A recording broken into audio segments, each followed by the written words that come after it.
तो सभी बच्चे ध्यान देंगे। आप लोगों का साइंस का प्रैक्टिकल के लिए बार बार कहा जा रहा था।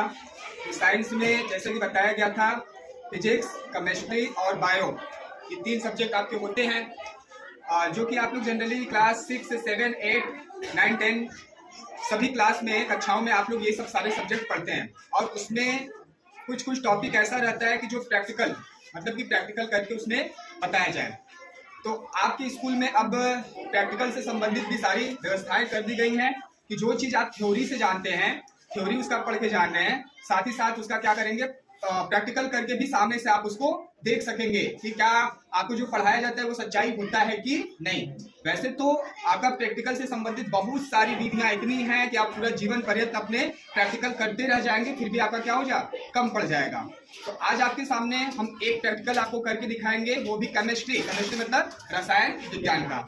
तो प्रैक्टिकल में जो कि जनरली आप लोग क्लास 7 में भी पढ़े होंगे, 8 में भी पढ़े होंगे, अभी 10th में जाएंगे तो केमिस्ट्री में एक चैप्टर आपको मिलेगा एसिड, बेस एंड सॉल्ट, ना, अम्ल, क्षार और लवण।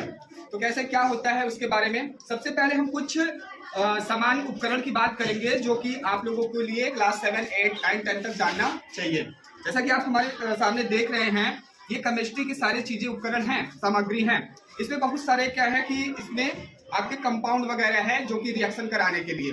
तो आज हम सारे रिएक्शन, ये सब चीजें नहीं दिखाएंगे, नॉर्मली कोई एक आपको प्रैक्टिकल करके दिखाया जाएगा। ठीक है, ढेर सारी इसमें आपको रखा गया है, आगे चल करके अलग अलग कक्षाओं में सारे रिएक्शन को भी बताया जाएगा। ठीक है, आगे आपको देखिए, जब आप कोई प्रैक्टिकल करने जाएंगे तो उसके पहले कुछ उपकरण होते हैं, ढेर सारे उपकरण होते हैं। पहले हमें कुछ उपकरण के नाम याद रहने चाहिए। जैसा कि आप देख रहे हैं, इसको हम लोग बोलते हैं परख नली, टेस्ट ट्यूब बोलते हैं ना, ये आपका कांच का होता है टेस्ट ट्यूब। ठीक है, उसके अलावा आप ये देख सकते हैं, ये आपका होल्डर, ये होता है जिसको हम लोग टेस्ट ट्यूब को पकड़ने के लिए इसको यूज किया जाता है। ठीक है, ये तो पहले कुछ नाम आपको बता दिया जा रहा है। ये आप कीप की आकृति को देख रहे हैं ना, ये भी आपका कीप होता है, इसको फनल बोलते हैं। ठीक है, उसके अलावा ये आपका स्प्रिट लैंप होता है, इसमें स्प्रिट डाल दिया जाएगा, फिर इसको क्या है, ये इसमें लौ निकालने के लिए, जलाने के लिए काम आता है। इसके बाद आपको ये दिखाया जा रहा है, ये आपका देखिए क्या है, ये कांच का और प्लास्टिक दोनों का आता है। देख, जैसे ये छोटा सा है तो इसको हम लोग बीकर बोलते हैं। तो ये आपका क्या है, ये छोटा बड़ा दोनों साइज में आता है, मतलब कि ml वाइज आता है, 50 ml, 100 ml, ऐसे ऐसे करके बहुत बड़े साइज में आते हैं। उसके बाद है ये जो है आपका फ्लास्क, इसको बोलते हैं फ्लास्क ना, ये भी छोटे और बड़े साइज में आता है। अच्छा, फ्लास्क जो होता है इसका भी संरचना अलग अलग होता है। तो मेरे पास जो इस समय फ्लास्क हम दिखा रहे हैं आपको, ये आपका कॉनिकल फ्लास्क है। चलिए आगे कुछ और उपकरण मेरे पास है 2-3, उसके अलावा बहुत सारे मटेरियल हैं, लेकिन हम आज 5 मिनट टाइम आप लोगों का लेंगे उसको दिखाने के लिए। ठीक है, आप लोग बार बार नाम सुनते होंगे फिल्टर पेपर का, तो देख लीजिए ये फिल्टर पेपर, ये है आपका फिल्टर पेपर ना। इससे हम लोग क्या करते हैं, कोई भी अभिक्रिया कराने के बाद उसको फिल्ट्रेट, छानते हैं ना, तो ये है आपका। उसके अलावा मेरे पास सूचक, इंडिकेटर 2 प्रकार के हैं, रेड एंड ब्लू, ये तो इसी का आज हम आपको प्रैक्टिकल करके दिखाएंगे। ठीक है, उसके अलावा हमारे पास ड्रॉपर भी, ये सब सारी चीजें हैं। तो चलिए हम मेन अपने पहले टॉपिक पे आते हैं कि क्या आज आपको प्रैक्टिकल करके दिखाना है। आप लोग केमिस्ट्री में ये बार बार पढ़ते होंगे अम्ल, क्षार, लवण। तो बात करते हैं हम लोग लिक्विड का, तो वो मतलब 3 प्रकार के हैं मेन, जो भी आपके अम्ल होता है, एक होता है क्षार, एक होता है लवण। तो अम्ल और क्षार का पहचान कैसे करना है, ये आप लोग बार बार क्या है कि अपने कक्षाओं में पढ़ते आ रहे हैं कि अम्ल का पहचान कैसे किया जाता है और क्षार का पहचान कैसे किया जाता है। तो उसी को आज आप लोगों के सामने रिप्रेजेंट किया जाएगा, दिखाया जाएगा ना, कि कौन अम्ल है, कौन क्षार है। तो अम्ल और क्षार का पहचान करने के लिए हमारे पास लिटमस पेपर क्या होने चाहिए, लिटमस पेपर। तो ये लिटमस पेपर है, एक मेरे पास लिटमस पेपर ब्लू है, नीले रंग का, और एक लिटमस पेपर है रेड, लाल रंग का। इन दोनों के द्वारा हम पता लगाएंगे कि अम्ल और क्षार की पहचान कैसे की जाती है। तो देखिए, हम एसिड और बेस, अम्ल और क्षार का यूज करने के बजाय हम पहले से बता दे रहे हैं, मैंने क्या कर दिया है, एक बीकर में हम ले लिए हैं नींबू का रस। ठीक है, और एक बीकर में हम ले लिए हैं, आप घरों में डिटर्जेंट पाउडर होता है या फिर कपड़े धोने वाले क्या होते हैं आपके घरों में, डिटर्जेंट पाउडर, और कपड़े धोने वाले भी सॉफ्ट होते हैं, साबुन होते हैं ना, तो हम थोड़ा सा घोल लिए यहाँ पे डिटर्जेंट पाउडर। अब इन दोनों लिक्विड को हमें पता लगाना रहेगा कि इन दोनों लिक्विड में कौन अम्ल है कौन क्षार है। तो देखिए अम्ल और क्षार का पता लगाने के लिए हम लिटमस पेपर का यूज करते हैं। यहाँ पे हमारे पास नीला लिटमस पेपर, जो नीला लिटमस पेपर होता है, अगर ये इसको हम लोग अम्ल में घोलेंगे, अम्ल में डुबोएंगे, तो ये क्या है, ये कौन सा कलर देगा। अभी आप देख रहे हैं सामने से कि ये आपका हल्का ब्लू कलर का है, तो ब्लू मान सकते हैं ना, दिखाई दे रहा होगा, ठीक है।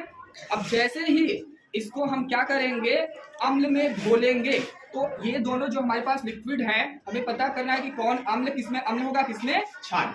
तो देखिए जब नीले लिटमस को अम्ल में घोलते हैं तो ये अपने रेड कलर में बदल जाता है, कौन से, लाल कलर में बदल जाएगा। तो क्या ऐसा होता है कि सिर्फ हम लोग सुनते आ रहे हैं, तो इसको करके देखेंगे। तो हमारे पास एक लिक्विड ये है, तो इसमें देखिए हम डाल रहे हैं, तो देखिए इसका कलर चेंज नहीं हुआ ना, जबकि हमारा क्या है कि नीला लिटमस पेपर जो है, अगर वो अम्ल में उसको डुबोएंगे तो कौन से कलर में बदल जाएगा, लाल रंग में बदल जाएगा। तो जब हम इस वाले लिक्विड में जो आपका साबुन का घोल है, डिटर्जेंट का घोल है, इसमें डुबोए, तो मतलब कि वो कलर अपना नहीं बदला, तो इससे हमें पता चला कि ये अम्ल नहीं हो सकता है, ये अम्ल आपका नहीं हो सकता है। अब एक बार हम दूसरे वाले लिक्विड में इसको करके देख रहे हैं।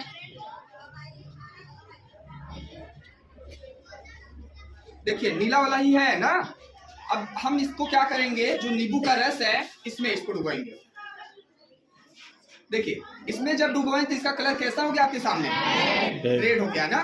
तो ये तथ्य ये हमें बता रहा है कि जो अभी तक हम पढ़ते आ रहे थे कि अम्ल नीले लिटमस पेपर को लाल कर देता है, तो ये आपके सामने रिप्रेजेंट किया गया, दिखाया गया कि वास्तव में ऐसा होता है। तो साइंस जो है वो आपको जो बुक में लिखा होता है, तो वो सारी चीजों को पर्यावृत करके आपको लिखा हुआ मिलता है ना, तो सारी सच्चाई लिखी होती है। तो आपके सामने देखे ना कि अभी हम नीला लिटमस पेपर लिए थे और इसको डुबाए हम क्या चीज में, नींबू के रस में, तो ये क्या हो गया, आपका लाल कलर में बदल गया। इससे हमें ये पता चला कि जो नींबू का रस है इसमें एसिड होता है ना, एसिड होता है, कौन सा, सिट्रिक एसिड, सिट्रिक अम्ल प्रेजेंट होता है। तो हमें अब कंफर्म हो गया कि अम्ल क्या करता है, नीले लिटमस को लाल। तो नींबू के रस में क्या होता है, सिट्रिक एसिड, आई मीन कि पता ये चला कि अम्ल किसमें पाया जाता है, खट्टे फलों में, क्योंकि नींबू खट्टा होता है ना। एक चीज ये हम जान गए। अब दूसरी बात, अब जो आपका इसके बाद ये लाल कलर वाला हम नहीं डुबोए थे, आप लोग के सामने नीले कलर वाला डुबोए थे ना।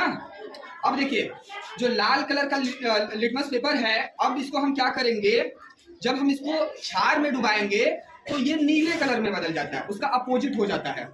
तो ये तो अम्ल था नहीं, अब इसका हम जांच करना है ना कि क्या ये क्षार है। इसको कंफर्म करने के लिए हम ये लाल लिटमस पेपर लिए और इस लाल लिटमस पेपर को इसमें हम डुबो देंगे। तो देखिए ये तुरंत अपने कलर में, कौन से कलर में बदल गया आपके सामने, नीले रंग में बदल गया। अब हमें क्या पता चला कि हमारे पास जो दो लिक्विड था, एक नींबू का रस, ये हमारा एसिड था, और जो हमारे पास डिटर्जेंट पाउडर का घोल था, ये क्या था, क्षार। तो इससे हमें ये पता चला कि जो हमारा कपड़े धोने वाला साबुन बनाया जाता है, डिटर्जेंट बनाया जाता है, इनमें क्षार, बेस का यूज किया जाता है। साथ ही साथ जो खट्टे पदार्थ होते हैं उनमें एसिड पाया जाता है, क्योंकि उसका जांच हम लोग सामने लिटमस पेपर का यूज करके आपको बताएं, ठीक है। ऐसी तरह आप लोगों को आगे भी क्लासेस में बहुत सारे प्रैक्टिकल से संबंधित केमिस्ट्री, बायो, फिजिक्स सभी की कक्षाएं हर वीकली आप लोगों को एक एक दिन दिखाया जाएगा प्रायोगिक करके ना। तो आप लोगों को कोई भी दिक्कत परेशानी होगा तो ऐसे आप लोग सामने से सीखते जाएंगे। एक बार सभी बच्चों को दिखा दीजिएगा। सबको पता चला अम्ल क्षार का पहचान कैसे किया जाता है, ठीक है। अभी तक आप सुनते आ रहे हैं। तो आज के लिए बस इतना ही, फिर आगे भी आप लोगों को ऐसे ऐसे प्रैक्टिकल करके आपको दिखाया जाएगा। Thank you so much.